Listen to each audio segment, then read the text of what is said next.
देवरिया की जनता को भी प्रणाम करता हूं और इस सदन में बैठे हुए हर सदस्य को प्रणाम करता हूं। आदरणीय सभापति जी, इस बजट में हमारी सरकार के बनने के पीछे विकसित भारत की रणनीति का पूरा समावेश है। इसमें हमारे पार्टी के संस्थापक आदरणीय दीनदयाल जी की भावनाओं का भी पूर्ण संस्थापक है और इसमें आदरणीय प्रधानमंत्री जी के मैक्सिमम गवर्नेंस और मिनिमम गवर्नेंस की भावना है। मैं आदरणीय निर्मला सीतारमण जी को बहुत साधुवाद देता हूं और इस बजट का पूर्णतः समर्थन करता हूं। महोदय, इस बजट की चर्चा पे कई सदस्यों ने अपनी भावनाएं कुछ गणित आंकड़ों के माध्यम से की थी। मैं इस बजट को समझाने के लिए दो सिद्धांतों पे आपका ध्यान आकर्षित करना चाहता हूं। एक सिद्धांत है सबका प्रयास और दूसरा सिद्धांत है एकात्म मानववाद। सबका प्रयास कहता है कि हमारे देश के असंख्य नागरिक इस बजट से उत्प्रेरित होंगे।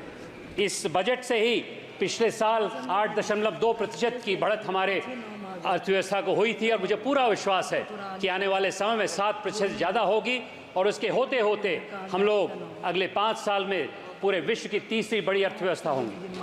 आदरणीय अध्यक्ष महोदय जी, इस बजट के हर पंक्ति में सबका प्रयास निहित है। सबका प्रयास कहता है कि देश के 140 करोड़ जनसंख्या, जिसमें 100 करोड़ मतदाता हैं, जिसमें 18.7 लाख मतदाता मेरे संसदीय क्षेत्र देवरिया में है, उनकी हनुमत शक्ति को जगाने के लिए हम लोग को अथक प्रयास करना पड़ेगा।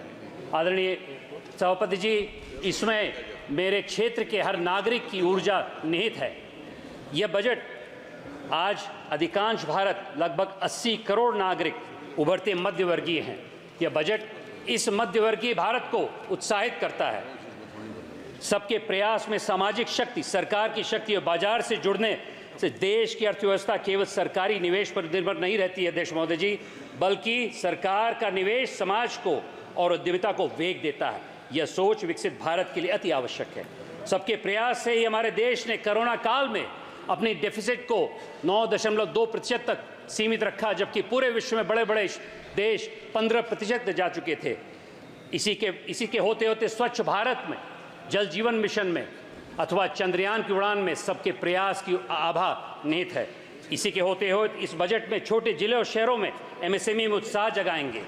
नागरिकों को इंफ्रास्ट्रक्चर और प्लेटफॉर्म मिला जाएगा। पिछड़े वर्ग महिलाओं को संबल मिलेगा।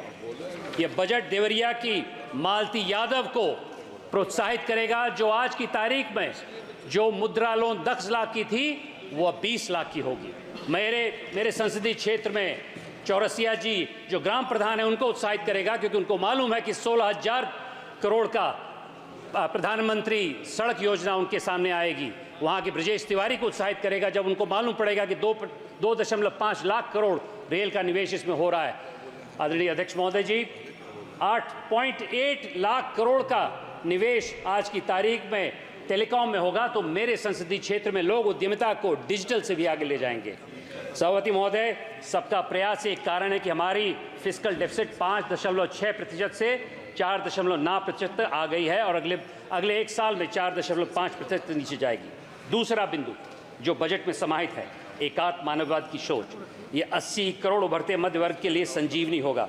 महोदय, स्वतंत्रता के कई वर्षों तक कांग्रेस की सरकारों ने अपने नागरिकों को सब्जेक्ट के तौर पे देखा। उनका दृष्टिकोण में नागरिक सिर्फ मतदाता और उपभोक्ता है। भारतीय जनता पार्टी और इस बजट में हर नागरिकों को उद्यमी और निर्माता भी है। इंडिया अलायंस इंडिपेंडेंस के बाद डिपेंडेंट बनाने के अलायंस है।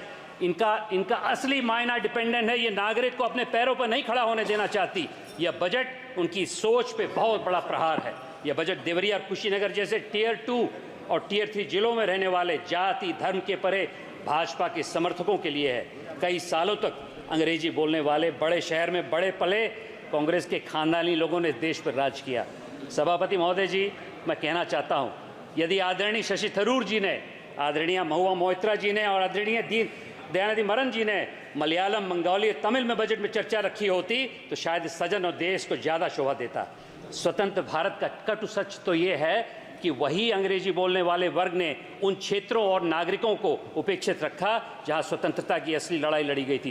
पूर्वांचल में यदि आप देखेंगे जहां मंगल पांडे और लक्ष्मीबाई उठे वही तिरस्कृत है। आज मोदी जी जो एक साधारण परिवार से उठ के आए हैं, उन्होंने उस सोच पे तगड़ा प्रहार किया है और एकात्म मानववाद से हर वर्ग को इस बजट में सुविधा मिली है। आदरणीय महोदय जी, किसानों के लिए 1.2 लाख करोड़, रोजगार कौशल के लिए अगले 5 वर्ष में 4 करोड़ अधिक रोजगार के लिए। अंत में मैं यही कहूंगा कि सबका प्रयास एकात्म मानववाद के सिद्धांतों के विपरीत गरीबी हटाओ के विपक्ष के नारे, खटाखट के वादे करने वाले इंडी गठबंधन का उद्देश्य देश की आर्थिक अराजकता की ओर ले जाना चाहता है। इनके होते होते हमारी फिस्कल डेफिसिट की धज्जियां उड़ जाएंगी और हमारा रेटिंग हमारे कुएं में फेंक दिया जाएगा। इनको सिर्फ और सिर्फ सत्ता का लाभ है। सबका प्रयास और एकात्म मानववाद 140 बहुत बहुत धन्यवाद उत्साहित करना था। 1 मिनट के लिए मैं अपनी पारी को विराम देना चाहता हूं। इसमें सभी को कर्म यज्ञ की आहुति देनी पड़ती है। मुझे जयशंकर प्रसाद की कविता कह के अपनी वाणी को विराम देता हूं। कर्म यज्ञ से जीवन के सपनों का स्वर्ग मिलेगा, कर्म यज्ञ से जीवन के सपनों का स्वर्ग मिलेगा, किंतु बनेगा कौन पुरोहित? अब यह प्रश्न नया है। सरकार ही नहीं बल्कि पूरा भारतवर्ष कर्म यज्ञ की ज्वाला से देश के भविष्य को प्रज्वलित करने के लिए उत्सुक है। यह बजट उसी यज्ञ का परिचायक है। बहुत बहुत धन्यवाद। जय हिंद, जय भारत।